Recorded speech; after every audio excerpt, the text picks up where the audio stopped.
Geocaching World is a proud member of the Tech Podcast Network. If it's tech, it's here. In honor of spring cleaning and geocache maintenance, I wore my Calm t-shirt today. Next on Geocaching World.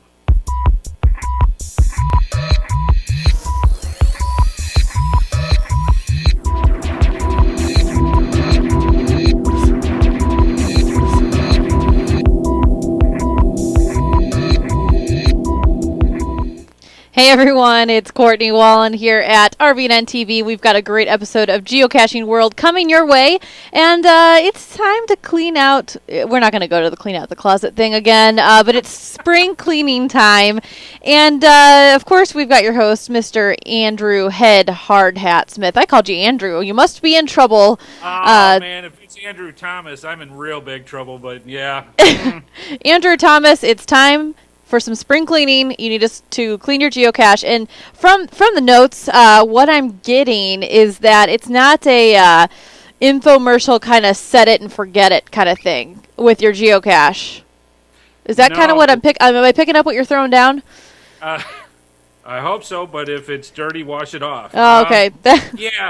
Basically what that means is geocaching maintenance. If you own a geocache and you have hidden a geocache, it's very important for you to make sure that you keep up with the condition of the geocache pretty much on a regular basis. And since it's spring, it's always better to have that as your routine to go through. If you're like me and you have multiple geocaches, go through your entire list, go check out your geocaches, and if they need stuff to be done, take care of it. That's what we mean by geocache maintenance. Gotcha. So pretty interesting. I have not had my first hide yet. So I'm excited to get there, but this is good to know because as a noob, this is maybe something I would overlook and just think, like I said, set it, forget it, and I'm done. But that's not the case. So what exactly is involved? What is the maintenance requirements when putting out a geocache hide? Well, the first thing right off the bat that you want to do is, and again, this varies from one geocache to the next. So in other words, if you put out a geocache that gets touched only a few times a month, usually once a year is a pretty good regular basis to do maintenance on a geocache. If you put it in an extremely, busy spot, you might need to do that more often than just once a year. But the idea is you go out, you check the geocache, you look for different things. So in other words, is it still waterproof? Is everything, all the contents inside, nice and dry in the way that they're supposed to be? If they're not, then you might have to do some maintenance and even in some cases have to do a replacement. A complete replacement, which obviously is a good thing because that could, not a good thing. It's a bad thing when you have to replace it, but just being aware that needs to be done, will keep people coming back. Yeah, you want to make the game as enjoyable for other geocachers as much as possible. And so the idea is, and some of this gets a little bit controversial, and we'll talk about this too. Things like restocking swag, making sure that the logbooks are full. There's just so many different things that you can do. The kicker is, Courtney, not everybody does this. So what I'm thinking is this could almost be a bad experience. So let's say it's my first time caching and it might be spring where we just came out of some rough season.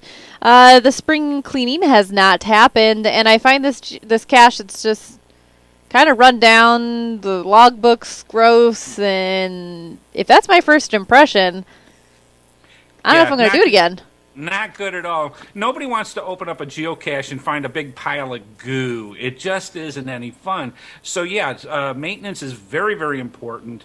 It's up to the responsibility for each geocache owner to go out there, check on this stuff, and make sure that your geocache is as geocacher friendly as possible. So in other words, time to clean out stuff if it doesn't look good or something that you're not going to want to find when you're out geocaching. Gotcha. Good to know. So that's what's involved with the maintenance. And what do you mean by, how much they choose to participate as far as just checking back and seeing how frequent you do the spring cleaning kind of action? Or what do you mean by that?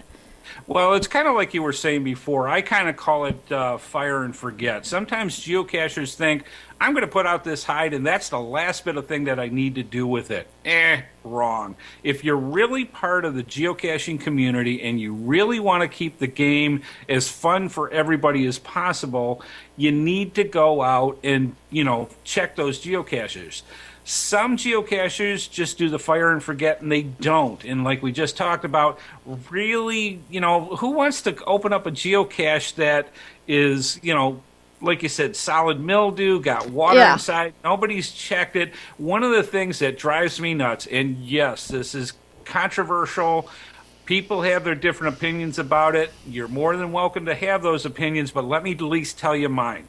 One of the worst things that I have happen when I go out geocaching, when I find a larger geocache or even a large geocache and there's nothing in it. There's absolutely nothing in it, just maybe the logbook and a couple of busted trinkets, something like that. Who wants to find a large geocache and not have some decent swag in it? No kidding. So one of the things that a lot of people do, and again, this is controversial. You can do things with geocaching the way you want, but a nicety is geocachers go out once a year or every 6 months, whatever they do, replenish some of the swag. We're not saying you have to use a huge expense and fill them up, to the brim and do that type of thing, but make it so that the geocache itself is going to be an enjoyable hide, especially if it's going to be one of the larger geocaches. Nobody wants to go out and take the effort to go find one and there's nothing in it. No, not at all. Especially, here's the sad part. If you take a kid out and they get this cache and they're all excited, imagine the look and disappointment that they are going to have when there's nothing in there or it's ruined. Wow, not good. So in the chat room, they're kind of saying that if that happens, they all know some people that just won't maintain the cache, unfortunately, and they just mark it NA.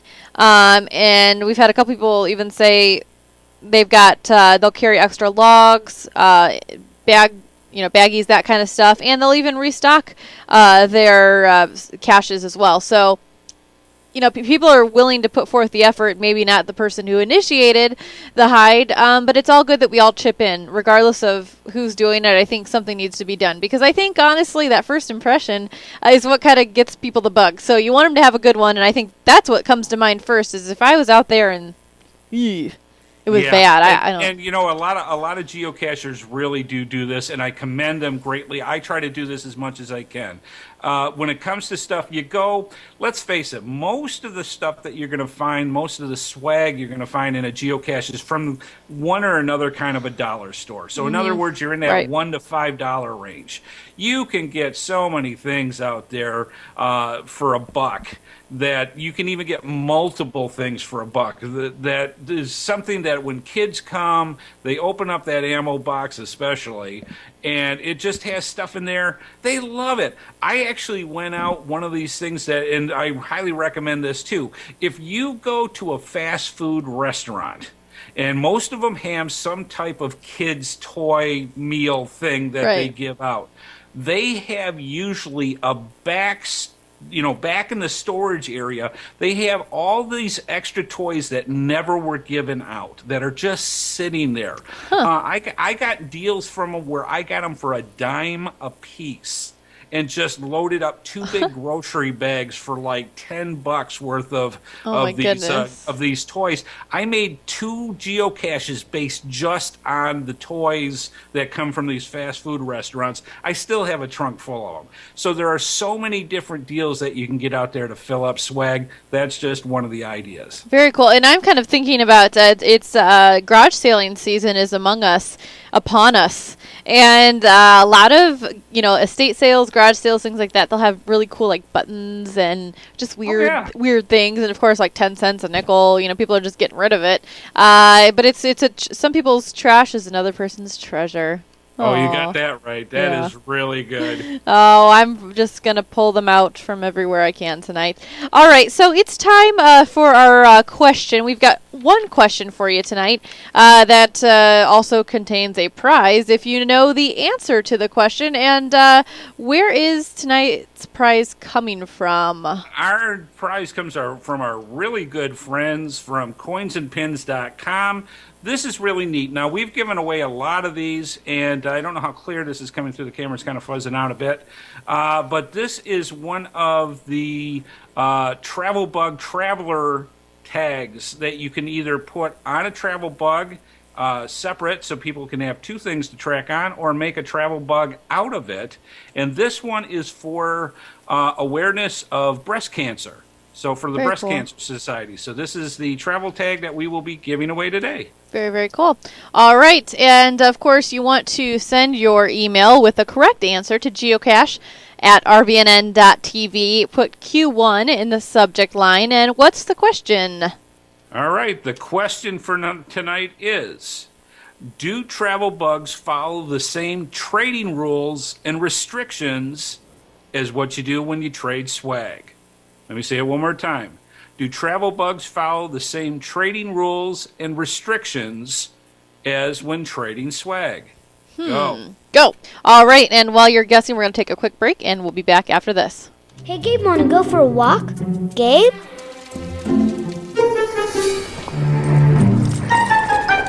Gabe? Gabe?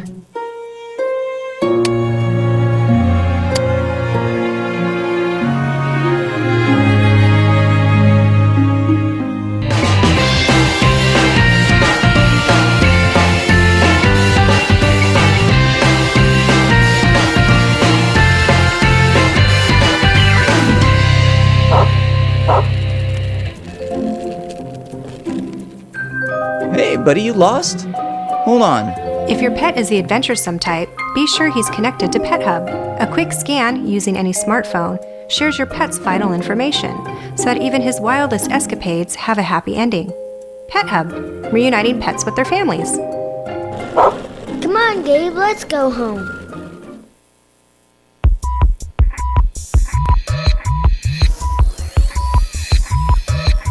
All right, we're back. There's the question if you need that again.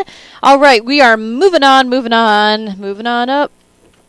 That's all I got. All right. How often should a geocache... I got your audio on, right? How often are we talking about the maintenance? How much time am I going to invest in this? Is this going to defer me from actually wanting to put a hideout there? Tell me more. Well, this is one of those things that a lot of people need to make consideration. Now, I have over 100 geocaches that I have out there. And I will be honest, there is times where some of them have, because I had worked in a different area, that there's a bunch of them that I haven't gotten to as quickly as I'd like to. To answer your question, it's really good to go at least once a year, and if you're getting any kind of notices in the logs that there's a problem with the geocache, you need to take care of it immediately. But on average, about once a year is a good time to do something like that. If you're in an area for that particular hide that the geocache gets found a lot, you might have to go there a little more than once, maybe twice a year type thing. It depends on the situation. Very good. And so it's kind of one of those things, like it's a responsibility. It's almost like I don't know if I should put child, but maybe a pet.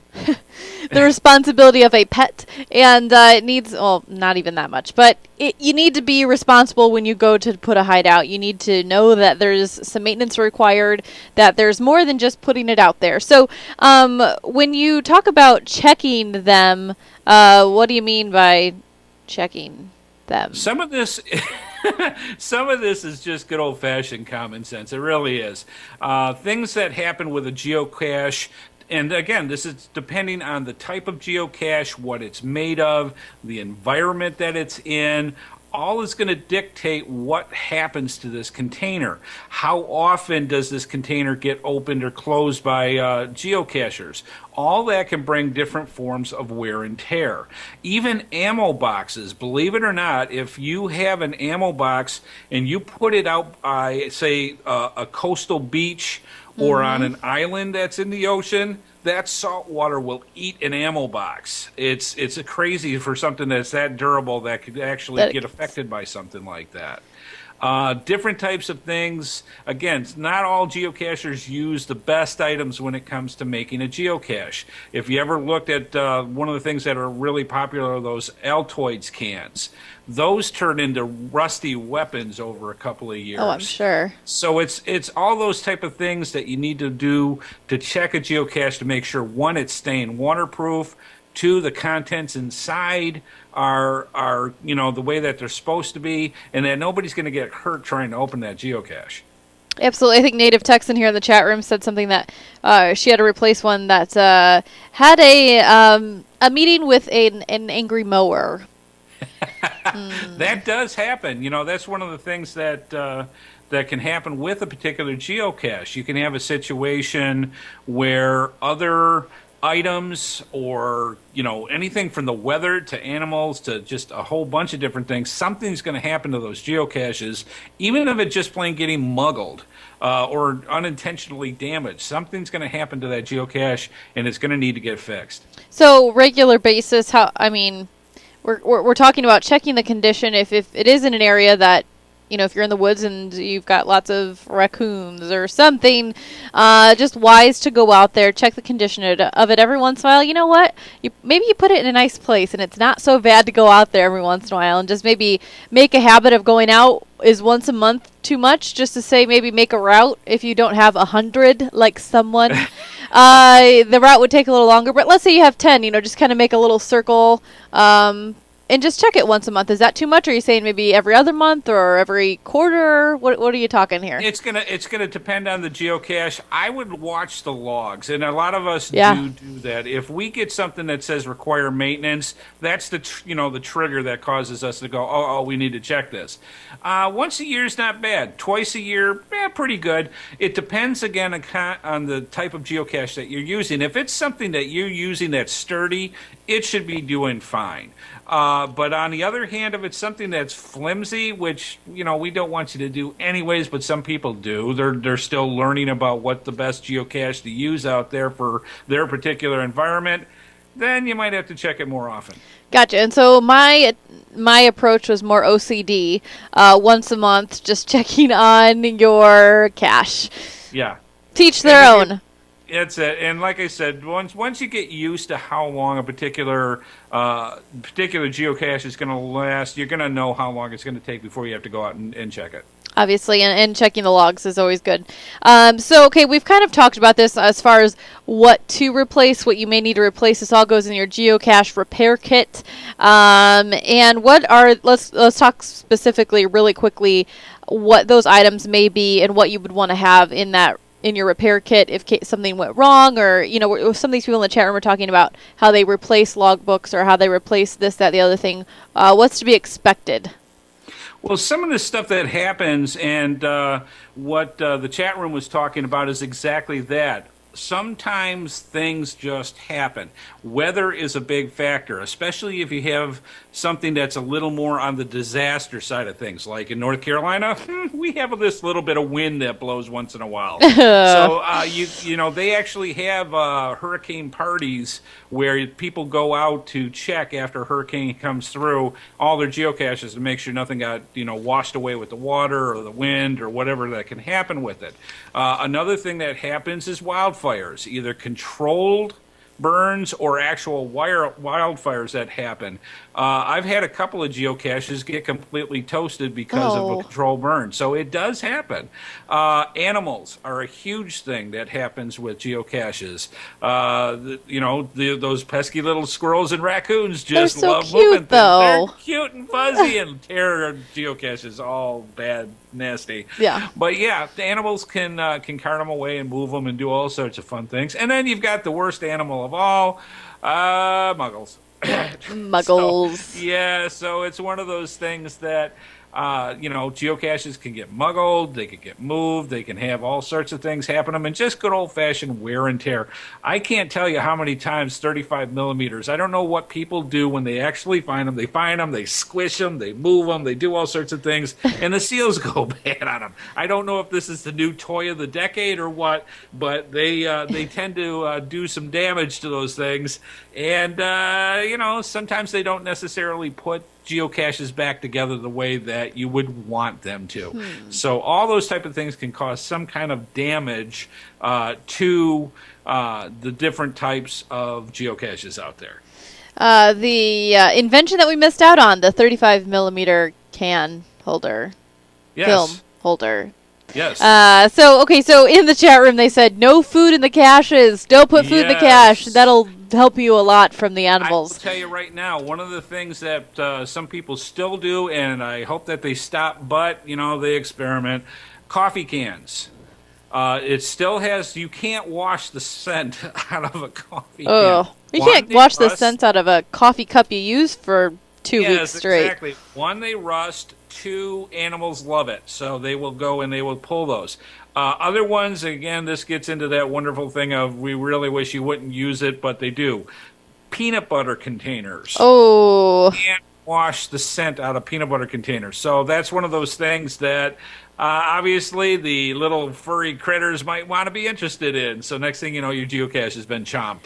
Yikes. And Native Texan said in the chat room, Ziploc bags with camo tape, not a good container. Matter of fact, I think this is a really good thing, and with the discussion that we're having, one of the things that we'll bring up in one of the future episodes of Geocaching World is we're going to go over containers you're not supposed to use while geocaching. So I think that'll be a good thing to go over things like that. I was going to say, that might be a good segment within the show. Container not to use, or what you think is a good idea is not. Sorry. All right, so do you have an answer to our question? Yes, we do. Sweet. And, okay, bunches. All right, the first one in is our good buddy Jerome Warburton. Congratulations, Jerome. I'm watching him on our Hangout. And the answer is to the question of do you follow the same procedures with a travel bug that you do with swag? And the answer is, of course, no, you don't. Travel bugs, for one, are personal property of somebody else. Swag is there for you to take.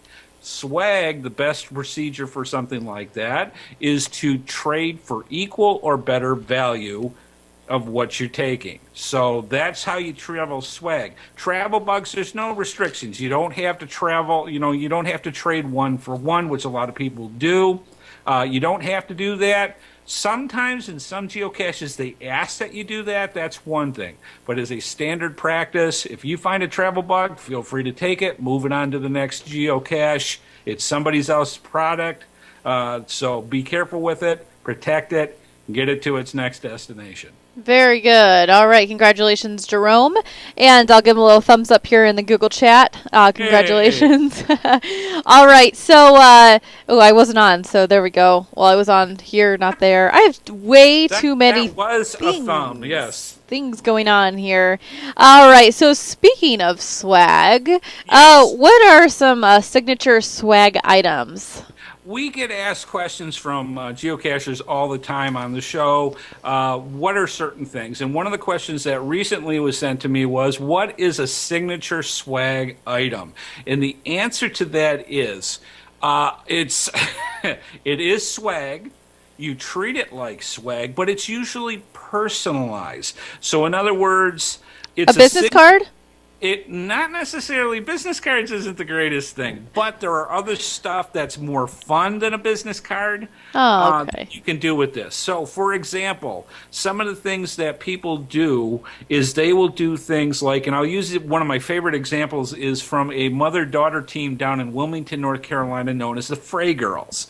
What they do is they actually stitch together stuffed animals, little stuffed toys, and there's a whole series that they actually make of different type of birds, those type of things.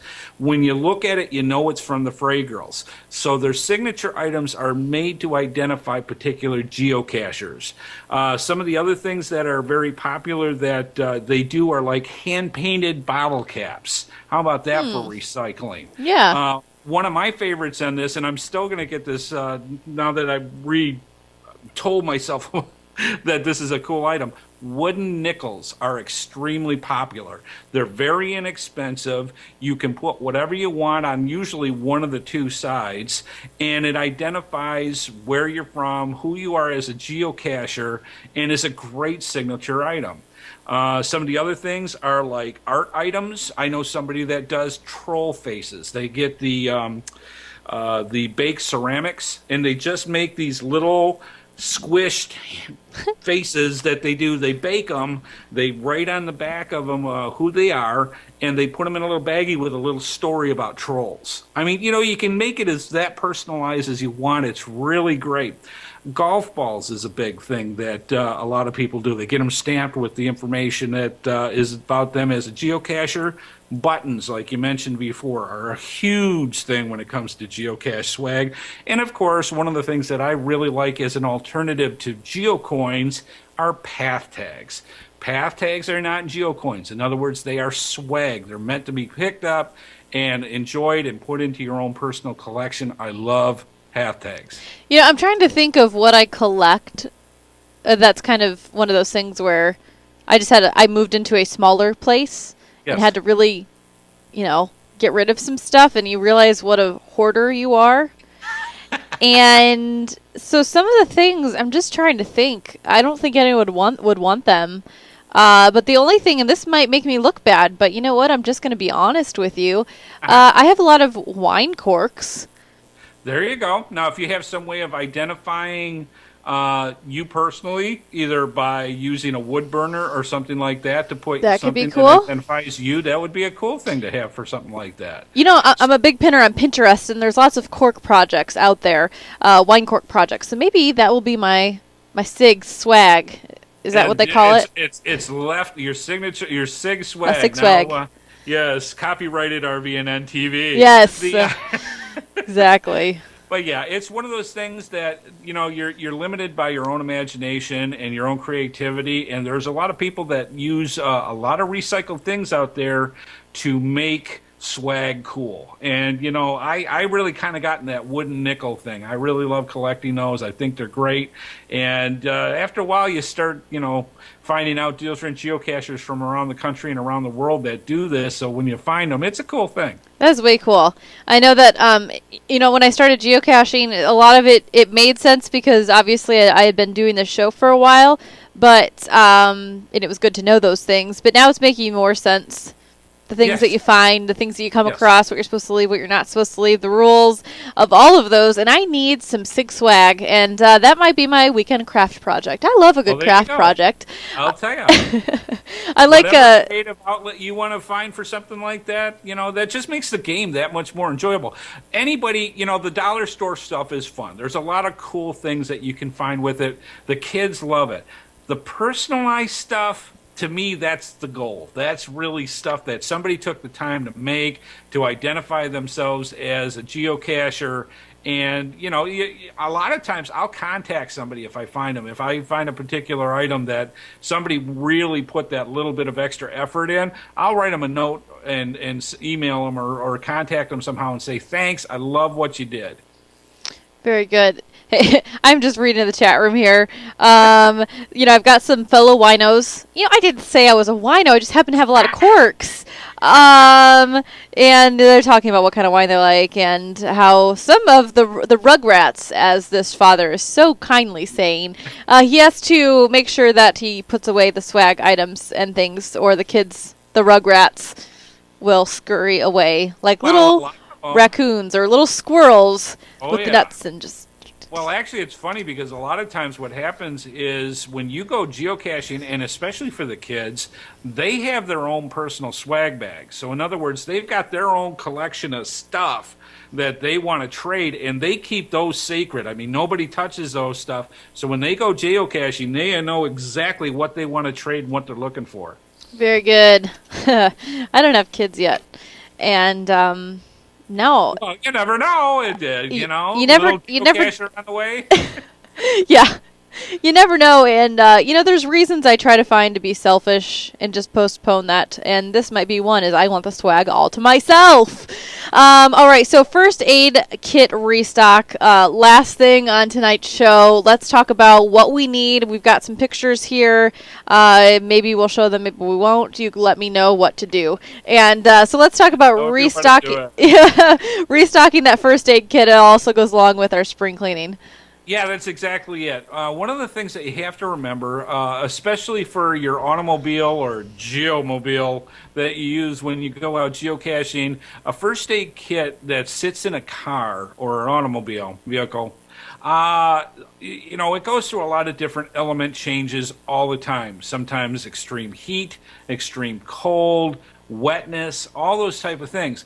And the items within a first aid kit are not meant for long exposure to those type of things. So even though you have a first aid kit that you may not use a lot, items in there can either expire. There's particular types of medications that you can keep in. There are different types of tapes and bandages, that kind of stuff.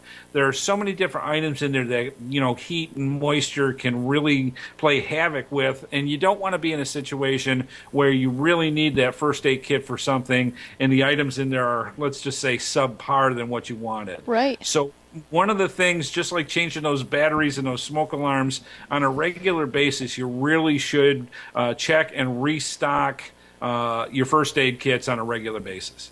Very good. I just learned something new every day. And, maybe that's because I didn't listen all that much as a kid.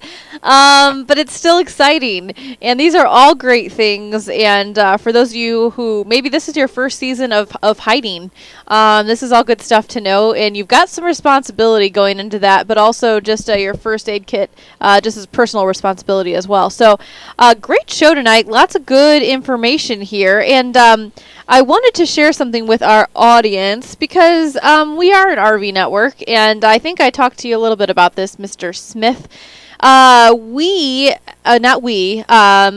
The Go RVing, which is the consumer side of the RV industry, has teamed up with the Great American Country TV network, and they are giving away an RV. This is pretty stinking cool. So let me step through this really quickly because I know a lot of you don't RV yet but would like to, and this is your opportunity to enter. I'll give you some details here. You can go to gatv.com to find out more information. I'll probably have this in the show notes as well. So Gorvine obviously teamed up with GAC TV, and they are giving away a Lance 1685 travel trailer, not the year, just the model. And not only are they giving that away, but they are also giving away a VIP trip to the CMA Music Festival. So if you are a country music fan, this is not only you're going to get a great prize, but you're going to get a VIP trip as well. So just a disclaimer, though, it is just the trailer, not the vehicle. Car not included. So I just want to bring this up too, because this is way cool. If you're not familiar with Lance Campers, I would just encourage you to go to their website. But here's what you're going to get. Can you see that okay? Is that good? That looks good. Alrighty, so here's the Lance camper, and there's the inside. Wow. Pretty cool, really nice. I would think that this would be perfect for a family of 4 or 5. You've got some really great space in here. It's got a slide out that we'll look out here, and that bed in the back is actually a queen size bed. Pretty awesome. So here's a nice little oh goodness, I just lost my words. Awning. Thank you. I say it 100 times a day and there I go blank. There's an awning out there. They've got a really great slide out. Of course, that's in the kitchen dinette area. And there's the floor plan itself. So you can see the queen size bed, a great little kitchen there, lots of space in the living area, and the dinette is the slide out, of course, too. It's got a shower and all that good stuff. So you can enter to win this, I believe, let me look at the date here, until April 16th. Let me just double check. 2 more weeks. April 16th. It started March 1st. Yeah, April 16th. You have to be 21 years old to enter, and you can enter 1 time per day. So you've got about 20 days or so to enter. And if you've already been entering, great, and good luck to you. But we just wanted to share that with our geocaching group of folks here because we know how much RVing would enhance that geocaching and the amount of finds that you have. So we want to encourage that all that we can, and just encourage you to enter. You've got nothing to lose by going out there. So, I mean, we have no affiliation. I just wanted to share that and let you know. So let us know if you enter, and definitely let us know if you win. And if you win, and when we can borrow it after you do win, because that really looks sweet. You took the words right out of my mouth. We'll put up a rental. It's almost like you'll have an art or a video rental place, but it'll be an RV rental new business from all your geocaching friends here at Geocaching World. So I think that's about it. Anything else? No, but I'll tell you what, the chat room's been smoking all night, and the hangout. Lots of people, lots of talking. As usual, we always have a great group of people that show up each and every week. We want you to come along, too. Be sure to check us out at Geocaching World and get all the details about how you can come and join us when we do our live recordings. Obviously, yes. And I have to say that my feet have been far away from the power cord tonight. And if you joined us last week and it abruptly stopped, it's because I pressed the power strip with my foot and took everything down. Details, electronics, that whole electricity thing, who needs it? Not needed. So I think what I was trying to explain last week is that we've got some really exciting news. We're now on Boxy. If you are a Boxy user, if you have a Boxy box, check us out. The channel store, of course, you can go to Boxy, it's BOXEE.TV to find out more about the Boxy. And of course, we're on Roku as well. And I have to say, which is weird, I just ordered my Roku yesterday because Amazon, thank you, Amazon had their deal of the day was the Roku XS 1080p, the big one that has Angry Birds, and they had it for $20 off. I was totally on top of that. And I'll tell you what, you're really going to like it, and I'll tell you what, the amount of content that you can get, not just, Netflix and all the basic stuff, there are so many channels on so many different subjects, including RVing and TV, that a lot of people prefer going through that than they do through a cable system. Yep, cord cutter. Yep. So I know. I think I told you. My friend of mine did the math. Did I tell you this? Yeah, I think so. Crazy. Yeah, did the math as far as purchasing per episode. Still less expensive than cable. Yes. I'm not on my soapbox, but I'm on my soapbox. So check it out, Roku, Boxy. We're in both of those stores. We've got some more exciting news coming as well as far as other platforms that you can consume our content, but lots of good stuff going on. So you guys go to rvn.tv and just start there. That's a good little base camp and give you any information that you need. Of course, you can send us emails, geocache@rvn.tv. I know some people had some questions in the chat room. If we weren't able to get to them, HeadHardHat will answer those for you if you send an email again to geocache@rvn.tv. So I think that's about it. I do have one more announcement. The little Boy Scouts, Cub Scouts that came in, I've gotten an email from one of the mothers and said that they have started geocaching and they love it. So yeah. Excellent. Yeah. So we have converted some others and we've started them young, and you all should be proud because you made that a reality for them. So check out the episode if you haven't already. It's hilarious. So this has been another episode of Geocaching World. It'll be up on Roku in the next 24 hours, so be looking for it. We'll see you later, sir. All right, have a good one, folks, and thanks for joining us.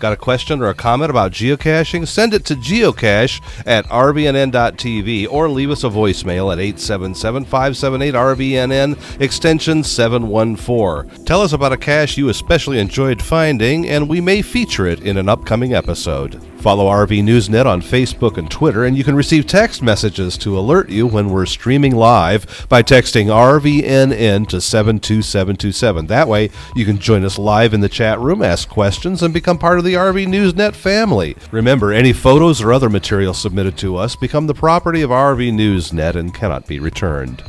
Today's show is brought to you by Angie's List, where you'll find thousands of unbiased reports and reviews about service companies in your area. Whether you're looking for a roofer, plumber, house cleaner, dentist, or even a doctor, Angie's List members share their experiences with each other so that you can choose the service company that's right for your job. Companies can't pay to be on Angie's List, and the reviews come from people just like you who have had experience with the companies mentioned. To find out more, go to rvnn.tv and click on the Angie's List ad.